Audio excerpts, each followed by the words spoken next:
We'll begin with our prayers. Om Jnanatimirandhasya Jnananjana Shalakaya Chakshurunmilitam Yena Tasmai Shri Gurave Namaha. Shri Chaitanya Manobhishtam Sthapitam Yena Bhutale Swayam Rupa Kada Mahyam Dadati Swapadantikam Vandeham Shri Guru Shri Yuta Padakamalam Shri Gurun Vaishnavamsha Shri Rupam Sagrajatam Sahagana Raghunathanvitam Tam Sajivam Sadvaitam Savadhutam Parijana Sahitam Krishna Chaitanya Devam Shri Radha Krishna Padan Sahagana Lalita Shri Vishakhanvitamsha He Krishna Karuna Sindhu Dinabandhu Jagatpate Gopesha Gopika Kanta Radha Kanta Namostate Tapta Kanchana Gaurangi Radhe Vrindavaneshwari Vrishabhanu Sute Devi Pranamami Hari Priye Vanchakalpatarubhyascha Kripa Sindhubhya eva cha Patitanam Pavanebhyo Vaishnavebhyo Namo Namaha Namo Vishnupadaya Krishna Prishtaya Bhutale Srimate Bhaktivedanta Swami Nitinamine Namaste Saraswati Devi Gauravani Pracharani Nirvishesha Shunyavadi Pashatya Deshakarani Jai Shri Krishna Chaitanya Prabhu Nityananda Shri Advaita Gadadhar Shivasadi Gaur Bhaktavrinda Hare Krishna Krishna Krishna Hare Hare Hare Rama Rama Rama Hare Hare Hare Krishna. Welcome everyone. We are discussing from the 10th canto of Srimad Bhagavatam, and last time we discussed how Krishna he married the 5 queens and in the end he married 16,100 princes, 100 princes who were kidnapped by Bhaumasur. So when Parikshit Maharaj he heard this, so naturally, Parikshit Maharaj is not a passive listener; he is a very active and alert. And he asked, "How was Bhaumasur killed by the Lord? Please tell me the entire adventure of Lord Saranga." Because Bhaumasur, he was killed by Supreme Lord personally. He must be a very, very powerful demon.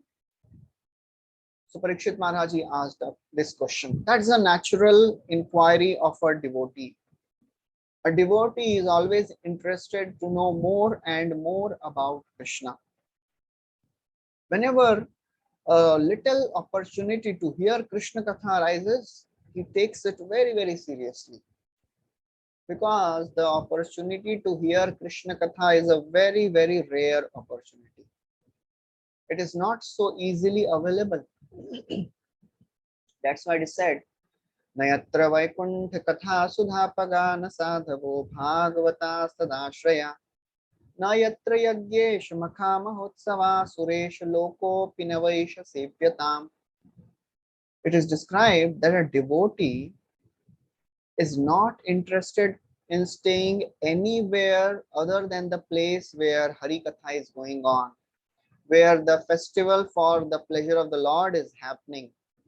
Even if that place is heaven, he is not interested in that.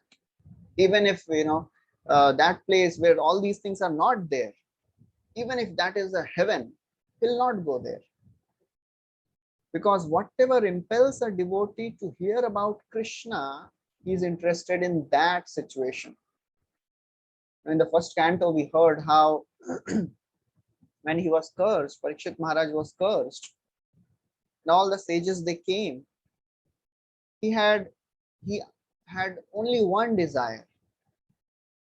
O sages, I want to hear about Harikatha. Tamopayatam pratiyantu vipra ganga cha devi dritachittam Dvijopasrishtam puhakastakshako vadashatvalam gayata Vishnu gatha. So he asked, he begged all the sages, he requested, O great sages, please keep singing the glories of the Supreme Lord. Let whatever that sage has created, that bird or whatever, snake, bird, or whatever the sage has created, let it come and bite me. You keep on speaking. And this mood of Parikshit Maharaj is there throughout Bhagavatam. He is very, very eager to hear. So Shukdev Goswami, in response to this question, he continued the narration. He said, Bhaumasur, he had stolen the earrings of Aditi. Aditi was the mother of the Devatas, and he stole the Varuna's umbrella also. Varun Dev, he had a very mystical umbrella. He stole that. Bhaumasur stole that umbrella also, and on top of that, he stole the playground of the Devatas, which was there on Mandar mountain. So Mandar mountain, it is covered with a golden peak and jewels, and that is a place where the Devatas, they play. That is their sporting ground. So Bhaumasur, he stole that playground also. So when this happened, Indra, he became worried, and he understood that, oh, Bhaumasur is not an ordinary demon, will not be able to defeat him. So he went to Krishna and he complained to the Lord. When he appeared in front of Krishna, he bowed down his head, he touched his helmet at the lotus feet of Krishna, and he begged that, oh my Lord, please help. This Bhaumasur has taken away our playground. He has stolen the Mother Aditi's earrings and umbrella of Varuna.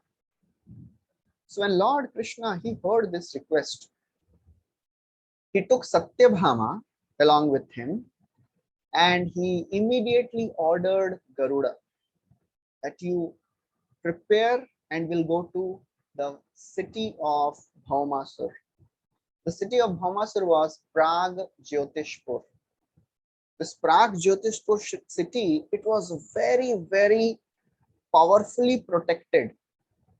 Just like we must have heard about the kings of the earlier times, they would build forts, and the fort would be surrounded by so many of the other, protective weapons. This Bhaumasur, he had created a very, very powerful city, and all around the city, it was guarded by various things. There were automated weapons. Automatic machinery was put on all the borders. Then there was a border of water, then the fire, and then the wind. And there was a very peculiar wire which was created by a demon called Mura. So Mura, he had created a very, very powerful and electrically surcharged wire which was there all around the city. So Acharyas, they explain why Lord took Satyabhama along with him. What was the reason to take Satyabhama? So Sridhar Swami tells that actually Krishna, he knew that Satyabhama, she had a nature of adventure.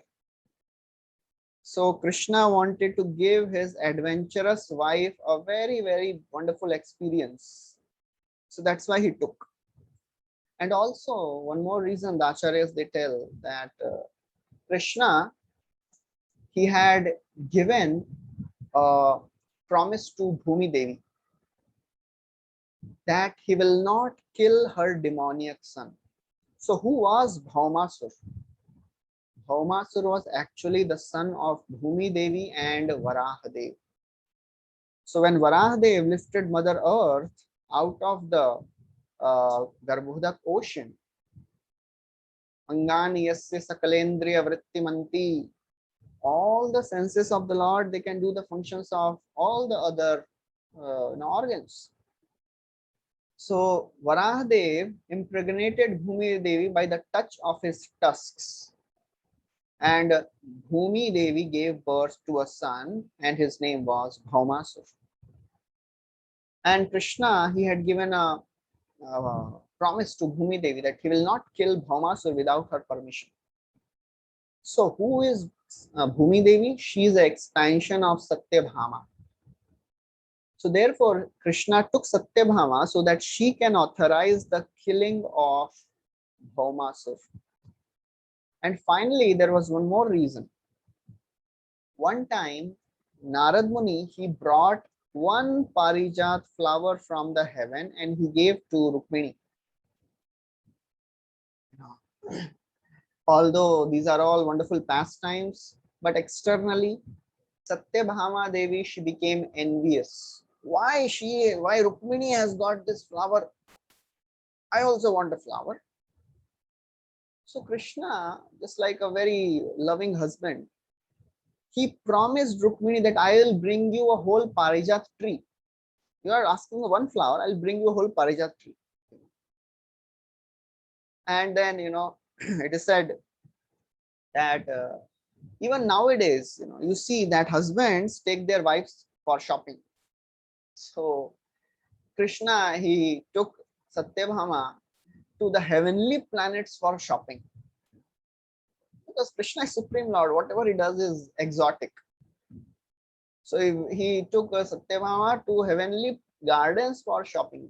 A concept tree chahiye, So that was the another explanation which was given. And Chakravarti Thakur, he writes that, because in the war, when Satyabhama will be there and when the war becomes very, very fierce, then Satyabhama will tell Krishna, oh Krishna, please, oh Lord, oh my Lord, please kill him. And she will give permission to kill Bhaumasur. So these are the various reasons why Krishna took Satyabhama. So Lord, along with Satyabhama on the back of Garuda, they reached Pragjyotishpur and they saw the very, very powerful fortifications of the city. So with his club, Krishna, he broke apart all the rock fortifications. There was a huge column of rocks all around the city. With his club, because he is Gadagraja and he is called Gadadhara. Gadadhara means one who is expert in mace fighting, who holds Gada. So with his Gada, he broke apart this rock fortification, and then with his arrows, he broke the fortification of the various weapons which were there. There were various automatic weapons which were kept on the walls. Krishna shot the arrows and broke all these. And with his disc, he destroyed the fortifications of the water and the fire and the air. And then with his sword, he destroyed all the cables, the Mura Pash cables, electrified cables. They were cut open by the sword of Krishna. And then not only this, the entire boundary, the boundary of the city, it was surcharged with lots of magical spells. When Krishna, because Krishna is Yogeshwara, who can, bewilder Krishna? Krishna took his very powerful conch shell, fat bowled conch shell, and he blew the conch. And when the conch shell was blown by Krishna, that is the power of the conch shell of Krishna. When the sound shattered all the magical spells. That is why Shankha, conch is called Shankha. What is the meaning of Shankha? Sham Khe. Khe means ether and Sham means auspiciousness. Just like Shankara. Shankara means Sham Karoti iti Shankara. That Supreme Lord who creates auspiciousness for everyone. So when the conch is blown, all the inauspicious vibrations, they are destroyed. All the magical spells were destroyed when Krishna, when he blew his conch shell. And then after Krishna blew his conch shell and destroyed all the magical spells, then after that he entered that city along with Satyabhama. And Chakravarti Thakur writes that, the walls surrounding the city, they had their machines attached. And these machines were operating on their own. It is not that only, in today's age, scientists they have and the engineers they have these automatic weapons. It was there in the past also. The Vedic culture, it was much more advanced than the modern science. So the walls, although they were so very thick, Krishna with his powerful weapons, he very easily destroyed all the fortifications. And then the sound of these weapons and the walls being destroyed was such a huge sound that there was a demon, Murasur. He had 5 heads and he was sleeping in the moat, at the bottom of the moat of the city. As soon as he heard this very fierce sound, he woke up and rose out of the water. And when he heard the vibration of the Krishna's conch shell, Panchajanya, the conch shell of Krishna, it was not an ordinary, as Bhagavad Gita begins, Divyau Shankhau Pradadmatuhu Panchajanyam Rishi Kesho Devadattam Dhananjaya. Panchajanya. Panchajanya is a very Divya Shankha, transcendental conch shell, and it created such a vibration that it was looking as if it was the thunder which happens at the end of the cosmic manifestation. Very powerful. This Murasur, he was not an ordinary demon. Very powerful. When he came out, he was as effulgent as shining as sun. And it was so very difficult to even look at this Murasur. He was carrying a trident. He lifted his trident and he fell at Garuda. And Murasur, he started shouting when he started roaring. And when this roar, traveled all over the universe, it seemed as if the entire universe is reverberating this with the sound of this roar. He was not an ordinary demon. And with his trident, he tried to strike Garuda. But before he could reach, the trident could reach Garuda, Lord Krishna, he shot 3 arrows and he cut that trident into 3 pieces. And then he started shooting many arrows. And then this Murasur, he threw a club. Krishna shattered that club also. And then before even, that club reached Krishna, he shot another few arrows and destroyed that club. And then Murasuru started attacking with so many other weapons. But Krishna, he was so very expert that he destroyed all the weapons and he beheaded Murasur. All the 5 heads were cut off by Krishna. Lifeless Murasur fell down in the water, just like a mountain. It's like a mountain whose peak is cut off. Murasur fell down like a mountain. He was a very huge demon. This Murasur, he had 7 sons. When all of them, they came to know that their father is killed, they became very enraged. And they came to attack Krishna. Because they were ordered by Bhaumasur also. So all these 7 sons, their names are also mentioned: Tamra, Antariksha, Shravana, Vibhavasu, Vasu, Nabhaswaman, and Aruna.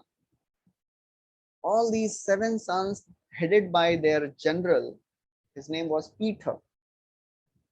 They came running and attacked furiously. They started showering all the weapons, the tridents, spears, lances, club, and they started showering all these weapons. Krishna, very effortlessly, he destroyed all these mountain of weapons. And After destroying all these weapons, Krishna destroyed and killed all these sons and the general also. When Narakasur came to know this, he became so very angry. He came with very, very powerful elephants charging towards the Supreme Lord. When he saw Krishna and Satyabhama, they were looking like cloud and lightning, because Krishna has a blackish complexion, Satyabhama is having a golden complexion. So black cloud with lightning. So Bhaumasur, he released a very, very powerful weapon called Shatagni.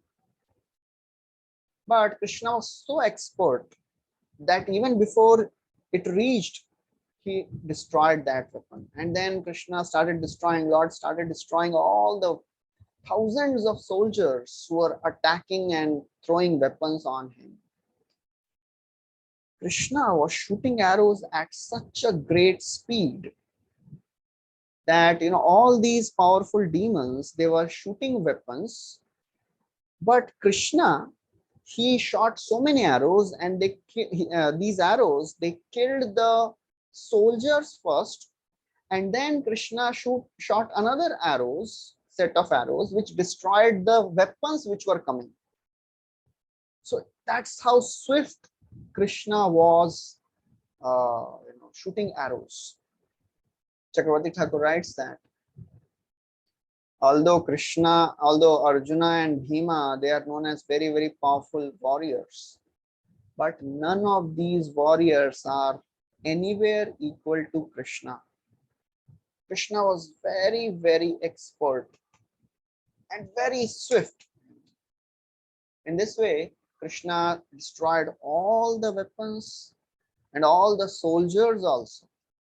So first he destroyed the soldiers and then destroyed the weapons. Meanwhile, Garuda, he destroyed all the elephants.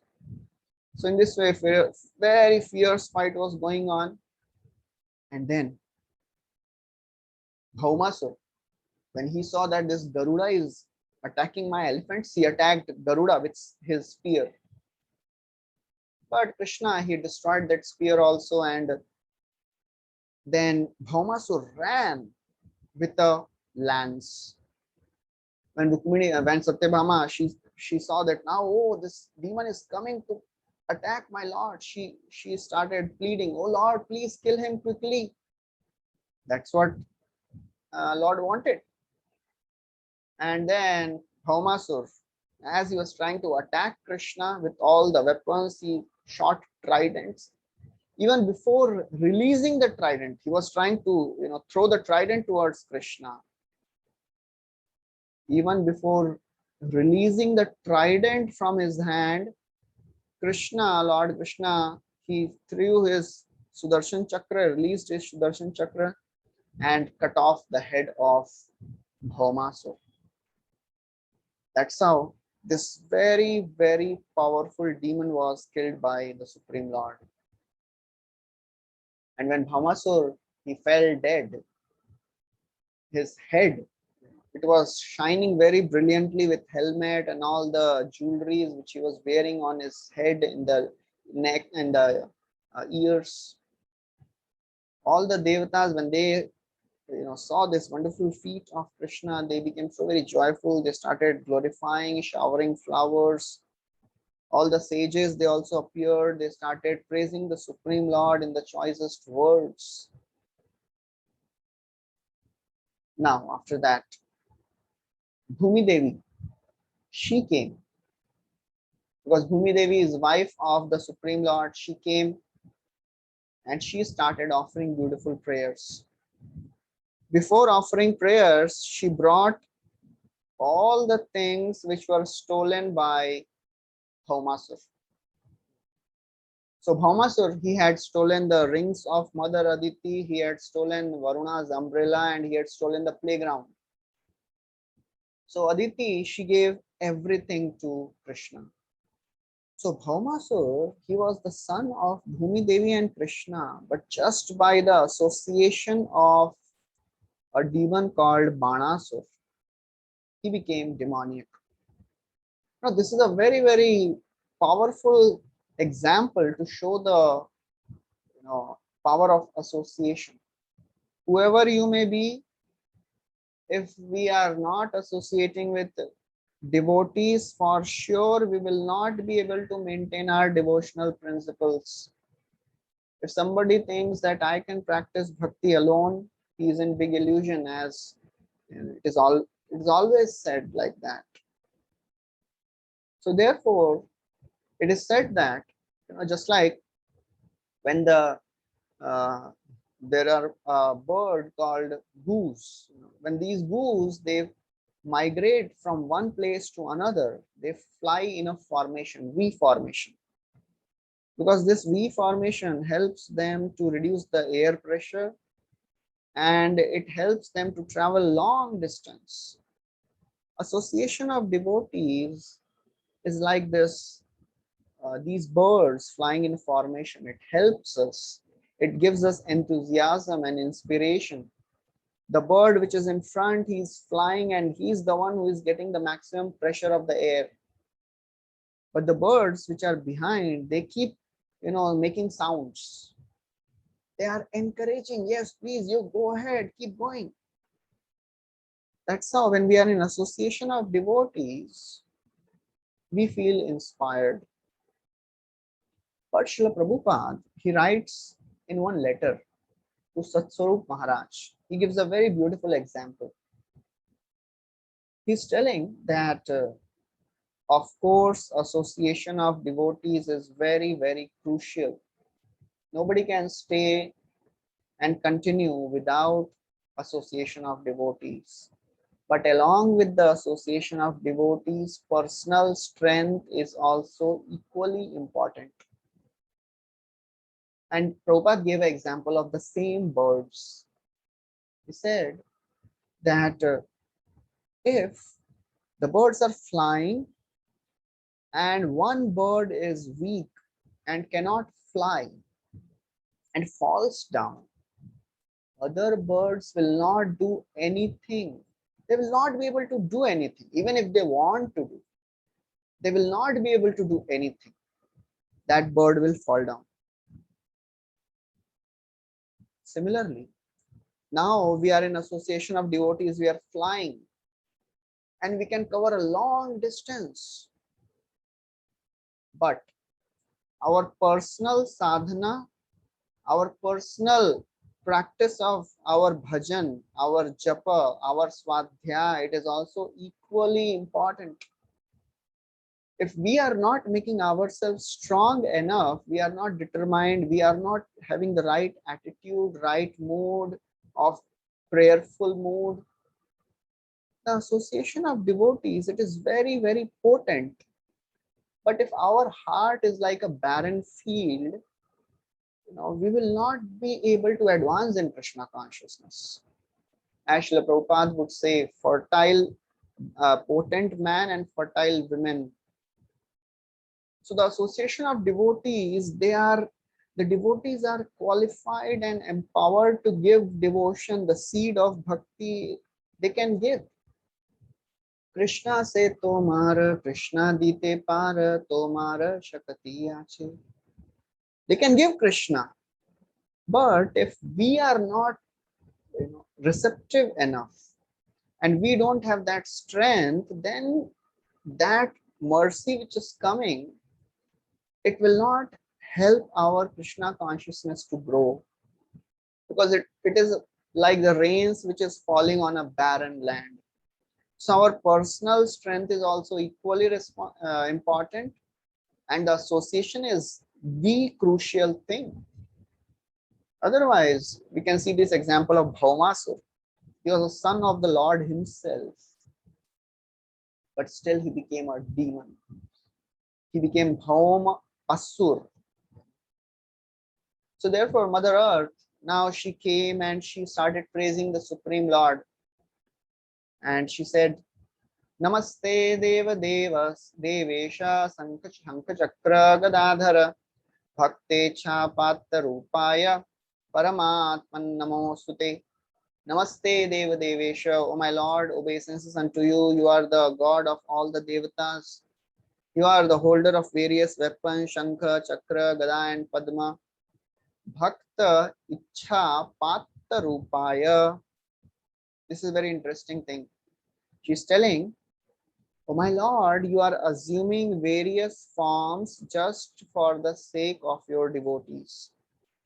Yad yad dhyat urugaya vibhavayanti tattad vapu pranayase sadanugrahaya. Whatever form a devotee wants to worship the Lord, Lord appears in that form. Lord is so very merciful, and He is so very eager that we turn towards Him. That's so much so that He is ready to come as His own devotee and teach by His personal example. Prema ras niryas korite aswadan ragamarga bhakti loke korite pracharan. To taste this love of God and to preach everybody, to spread this love of God. He has appeared in this world as Chaitanya Mahaprabhu. So she's telling, Bhakta Ichha Upatta Rupaya Paramatman Namosute. I offer my obeisances unto you, O my Lord. Then she's offering the same exact prayers which Kunti Maharani offered in the first canto.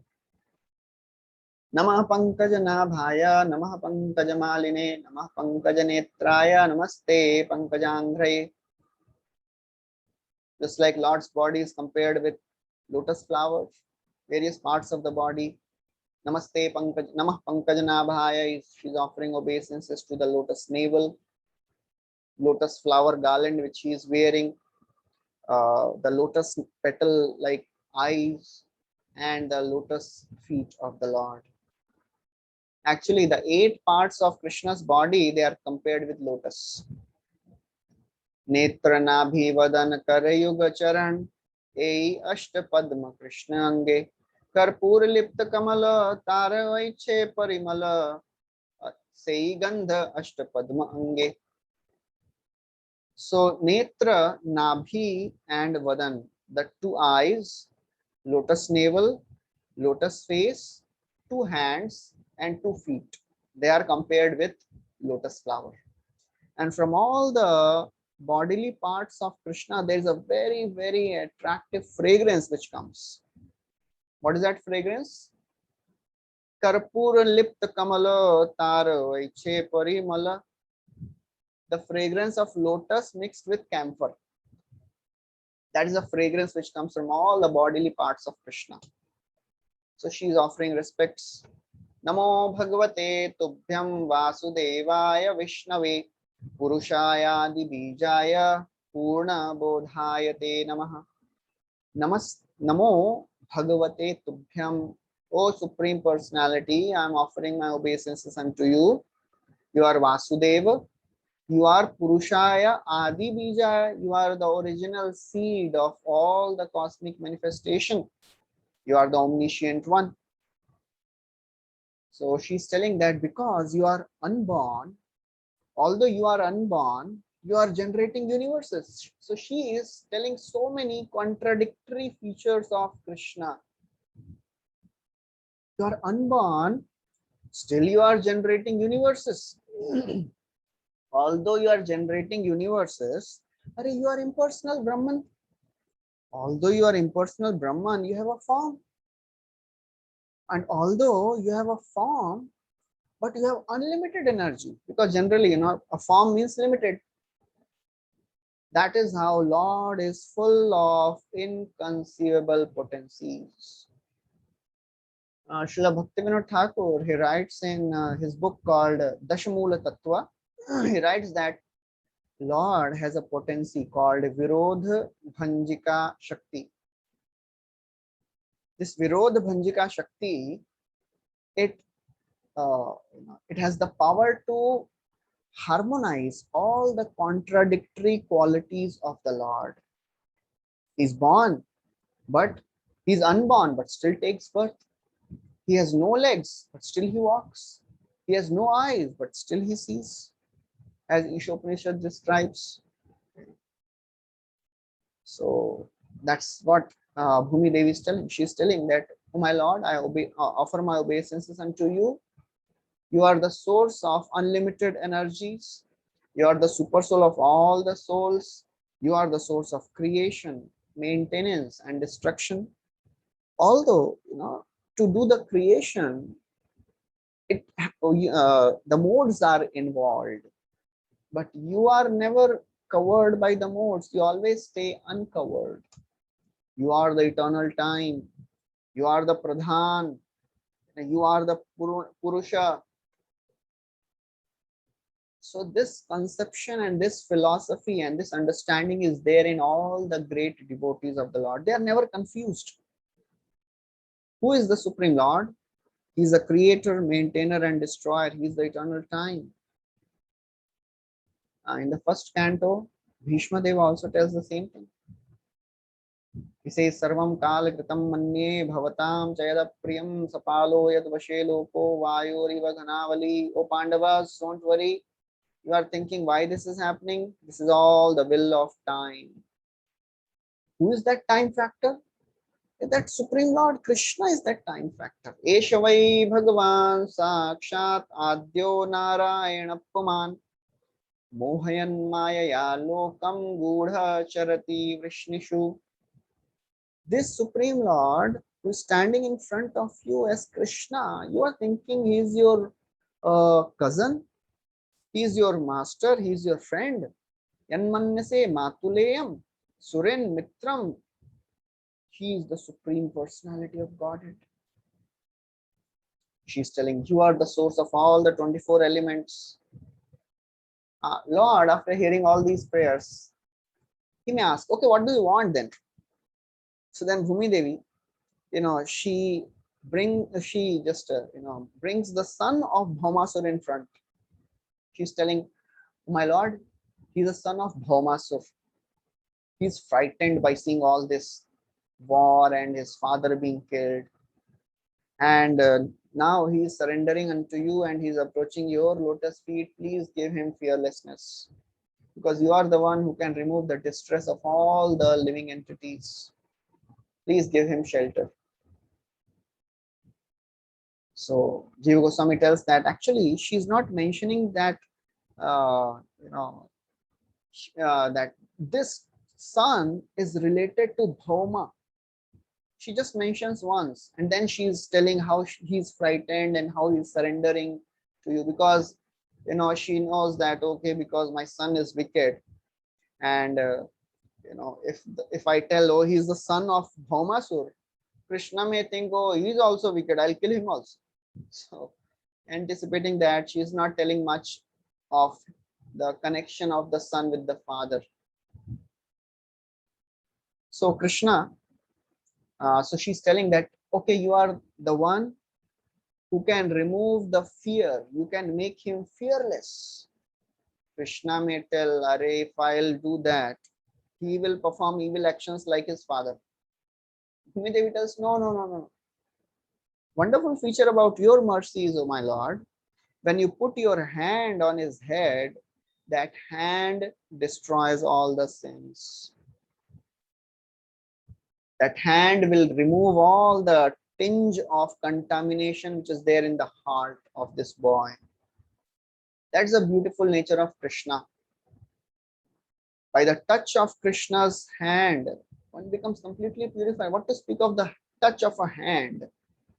Just by the glance of Krishna, one gets purified. Just by the touch of the conch shell, one gets purified. We know the story when Dhruva, a small child, he was not able to offer prayers. Krishna touched his forehead with conch shell. Chandrika Vishada Smerai Saruna Panga Vikshatai Swakarthanam Ivarajaha Satvabhyam Srishtipalakai. When Lord glances on us, the glance purifies us. And when Lord smiles, that smile creates, a smile destroys the ocean of tears of lamentation which is there in the heart of a living entity. So therefore Bhumi Devi is telling that you don't worry, oh my Lord, when you will touch him, all his sins will be destroyed. So when requested by Bhumi Devi, Krishna, he bestowed fearlessness unto the son, unto her grandson. And then she entered the palace of Bhaumasur. When Lord entered the palace of Bhaumasur, he saw 16,100 princesses. They were taken away by Bhaumasur, and these princesses actually they were the daughters of demigods, the sages, and rishis, all the powerful kings of the world. Bhaumasur had kidnapped all of them. When all these princesses, when they saw Krishna, the Supreme Lord, personally standing in front, they became so very attracted and enchanted. They started praying to they started praying that let this personality become our husband. May Providence grant this personality as our husband, as my husband. Everybody was praying like this. And when Lord, he is Antaryami, and he understands the feelings of everyone, he very quickly he arranged for nice clothings for all these ladies, made them dress very nicely, and with all the jewelries, and sent them in various very nice palanquins to Dwarka. That is how Krishna's merciful nature is. These ladies, they were kidnapped by Bhaumasur, and custom at that time, it was so very strict, the social norms. Any women once touched by other man, none of the other man will accept that person, accept that women. But Krishna, when he saw that these ladies, they have such intense devotion, he accepted all of them. That's why many people they tell, oh, Krishna was a social reformer. They don't accept Krishna as God, but they tell, oh, Krishna was a social reformer. He accepted all these ladies who were banished by their parents also because they were touched by king and this demon Bhaumasur. Whatever it may be, but Krishna was attracted by their devotion. Actually, Jiva Goswami, he writes that who was these queens. He tells a esoteric reason. It tells that actually all these queens, they were the expansions of the 16 prominent gopis of Vrindavan. So all these 16 gopis of Vrindavan, they expanded into 1,000, and therefore they became 16,000. So these are all internal potencies who had come to perform these pastimes for Krishna's pleasure. Along with this 16,000 princesses, Krishna, he dispatched 64 very nice elephants also to Dwarka. And then Shukdev Goswami, Jiva Goswami writes that along with the elephants, he sent 60,000 elephants, and he sent 21 million horses to Dwarka. And then the mountain was remaining. So Krishna, he lifted the mountain with his own hand and put it on the back of Garuda. And then he flew back. So just like, we hear in the case of Samudra Manthan also, when all the devatas and the demons, they were trying to lift Mandar mountain, and it was so very heavy, they got crushed. So Krishna very easily, he lifted this mountain and put it on the back of Garuda.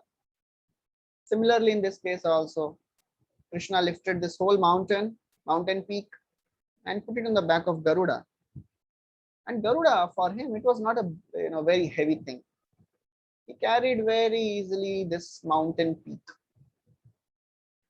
Then Krishna didn't go to Dwarka. Krishna, sitting on the back of Garuda and having this mountain peak, and he was carrying this earrings of Mother Aditi and the umbrella of Varuna. He went to Indra. He went to the abode of Indra, heaven, and he returned back the earrings of Mother Aditi. He returned back the umbrella of Varuna, and he uprooted. Shukdev Goswami now is very, telling some other very wonderful incident. He's telling, when Krishna was there in heaven, because Krishna had promised Satyabhama. So Krishna uprooted a tree, a heavenly Parijata tree. He uprooted from the garden of Indra and brought that tree to the capital. So Shukdev Goswami says that, when he took that tree and planted that tree in the Dwarka, that tree, Parijata, it was so very wonderful and amazing tree that the fragrance of this tree spread everywhere. And when Krishna brought this Parijata, because there were very fragrant flowers, there were bees also. So bees they also followed all the way from heaven and they came to Dwarka. Jiva Goswami describes what was the glory of this Parijata tree. It was not an ordinary, it was a wish-fulfilling tree. He quotes from Vishnu Puran. It is that the smell of this tree, it spread for 3 furlongs, and everybody, whatever they desired, even if they desired just for a small moment something, jo bhi ichha ho, they could get everything from this tree. And one special feature of this tree was, when you approach this tree, that personality, he could recollect the events of the past life. So when all the Yadus, they would go in front of this Parijata, they would see, and actually they could see their forms which was there in the past life. So when the Yadus, they would go in front of this tree, they would see themselves in the celestial forms, because the Yadus, they had 2 entities, the Devata portion and the eternal associate. So all these Yadus, they saw themselves as the eternal, as the celestial denizens. And when the people would come near this tree, they could hear the very nice sound of the instruments and the singing going on.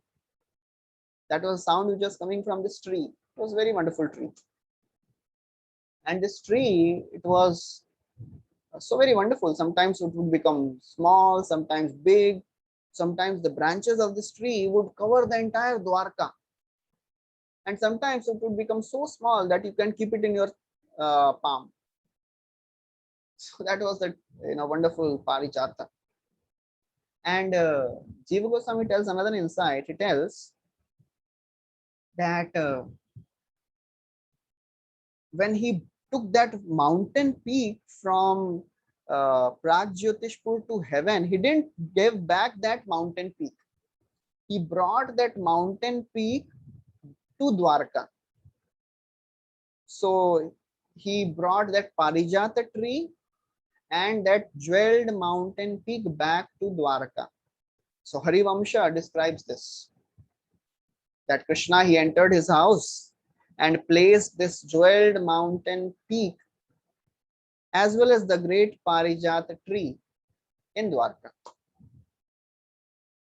So Shukdev Goswami, he tells that actually, when Krishna was bringing this Parijata tree, he had to fight with Indra, and he defeated Indra and then brought this Parijata tree. When Parikshit Maharaj, he heard this, he was so very astonished. Jai, just now, he bowed in front of Krishna, begged and pleaded with Krishna, please help me. This demon Bhaumasura is creating havoc. He touched his helmet at the feet of Krishna. Just see the audacity of this Indra. So, Shukdev Goswami, understanding this mood of Parikshit Maharaj, he also started chastising Indra. He said, although Indra bowed down in front of Krishna, he touched his feet with his helmet, but still he fought just to fulfill his desire because he was goaded by Shachi, his wife. Oh, he's telling, what ignorance is there in these devtas? To hell with their opulence. This is very, very important. Although Indra was so very powerful, so very opulent, but the power of wealth, prestige, adoration, distinction, it is so very intoxicating. Some people are janmandh, they are blind from birth. Some are kamandh, they become blinded by lust. Some become mohandh, blinded by illusion. Some become dhanandh, blinded by the wealth, blinded by the power, prestige, fame. Indra, he was blinded by the prestige, blinded by the wealth, blinded by the power he had. And this fault keeps coming. Many times we see in Bhagavatam that one time Brihaspati also approached. He forgot to offer respects to Brihaspati because he was surrounded by the so many people who are appreciating and glorifying Indra. Upagiyamana, Shukdev Goswami tells, Upagiyamana, he was being glorified, Stuyamana. So therefore, all these things are very, very dangerous. So it is described, Hridayanand Maharaj writes in the purport, it is well known that the material wealth and the power tends to produce arrogance. If we are not rooted in Krishna consciousness, these opulences will create arrogance. Vidya tapo vitta vapu vayo kulay satam gunay shadvirasattametalah smritau hatayam dhritamana durdrisha stabdhan pashyanti hidham bhuyasam. Vidya, vapo, vayo, kulay, vidya, tapo, vitta, vapu, vayo, kulay. All these are very beautiful qualities. High knowledge, the power to do austerities, wealth, youthful body, beautiful body, a high family birth. They are very wonderful qualities. But if somebody is proud of these qualities, then everything is lost. He is destroyed. Only a devotee will not get affected by these qualities. So therefore, when we are practicing spiritual life, we will also develop so many of the qualities, so many of the skills, abilities, power to manage, managerial skills. Somebody may sing nicely, speak nicely, manage very nicely, wonderfully, doing book distribution. These are all skills. If somebody becomes proud of it, then they are condemned, they are lost. So therefore, we should always understand that whatever we have received, whatever we are, it is by the mercy of the Lord, mercy of the devotees of the Lord. As in the first canto, it is described that when Arjuna, he was coming from Dwarka, he understood, he realized that Krishna has gone. He was bringing the wives of Krishna for, to protect them. But then a group of very simple cowherd men, they attacked, and Arjuna, the greatest fighter, greatest archer, he could not do anything. Arjuna returned back and he told, Tadvai dhanushtai shava ratho hayaste soham rathi nipatayastadanamanti sarvam shanena tadabudha sadishariktam bhasmam hutam kuhakaradamivoptamushyam. He's telling, oh, this is the same Gandiva. This is the same chariot. These are the same horses, and I am the same fighter, Arjuna. Sarvam shanena tadabhuda sadishariktam. In a moment, it has all become void. Just like if you put ghee on the ashes, it will not give any benefit. If you put seeds in the barren land, it will not give any benefit. Prabhupada writes a beautiful purport. He says one should not be proud of the borrowed plumes. Whatever we have in our life, whatever skills, whatever capacity, it is all by the mercy of the Lord, mercy of the devotees of the Lord. One should never be proud of it. Indra, he was thinking he is the controller, he is the owner, he is also a the servant of the Supreme Lord, but he forgot that. That is the sad situation of the person who is intoxicated with the pride, intoxicated with wealth, with prestige. So Shukdev Goswami, he also echoes with the emotions of Parikshit Maharaj and tells, to hell with the opulence of the Devatas. Just see the ignorance. Krishna, he gave everything. He is the supreme controller, and now this Indra, foolish Indra, he is fighting with Krishna. At the same time, when we hear all these things about Indra, we should not have this mentality, इतना मूर्ख क्यों है ये, समझ नहीं रहा है क्या इनको? Again and again he is making the same mistake. We are nobody to judge the personality. We should learn from the mistakes. One should never judge the personality. It is between Indra and the Supreme Lord. Indra is forgiven by Krishna, and he is a pure devotee ultimately. He will go back home, back to Godhead. Just by the service which he is doing, he'll be purified and he'll go back to the spiritual world. But if we start judging, oh, itna murkh hai, will be gone. So therefore, these are all for us to learn, not to judge. So Shukadeva Goswami continues that Krishna, he married all these 16,100 princesses, and he married all of them simultaneously. Proper marriage was performed. So in the marriage, the bride, all the family members of the bride should be there, and all the family members of the groom should be there. So now if the family members of the bride is not there, and Vasudeva and Devaki, they are only one personality, right? How can they be present in all the marriages? But that is the power of Krishna. Shukadeva Goswami tells that each marriage was duly performed, means in each marriage, entire relatives of Krishna were there. Devaki, Vasudeva, and all the other relatives, they also expanded into 16,100 like Krishna. They're all there.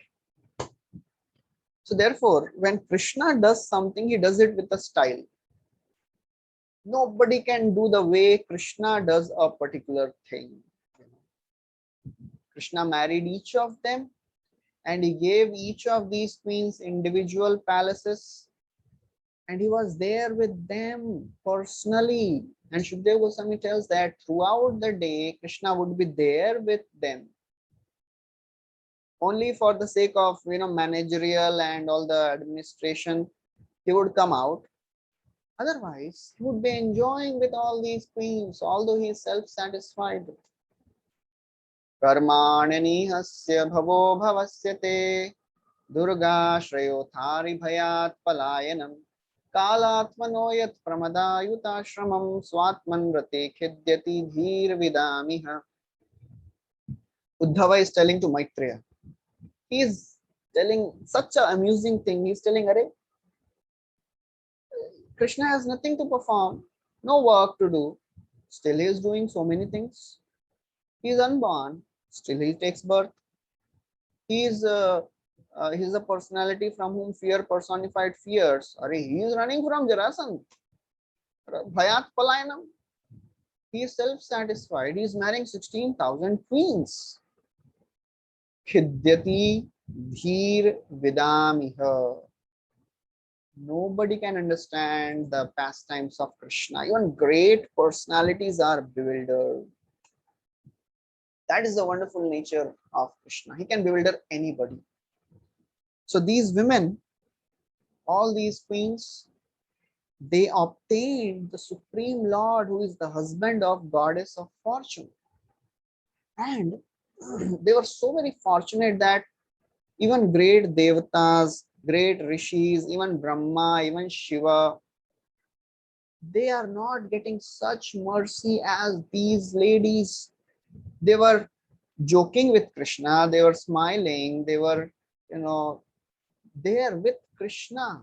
When devatas, they go to the shore of the milk ocean, they just stand and offer their prayers. They cannot even see Krishna. Brahmaji just hears the word, the voice of Krishna, and then he tells what he heard. So this shows how great these ladies were,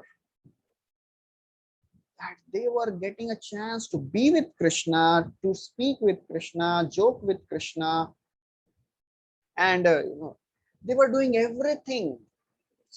Although these queens, they had so many maid servants, but they were personally serving the Lord.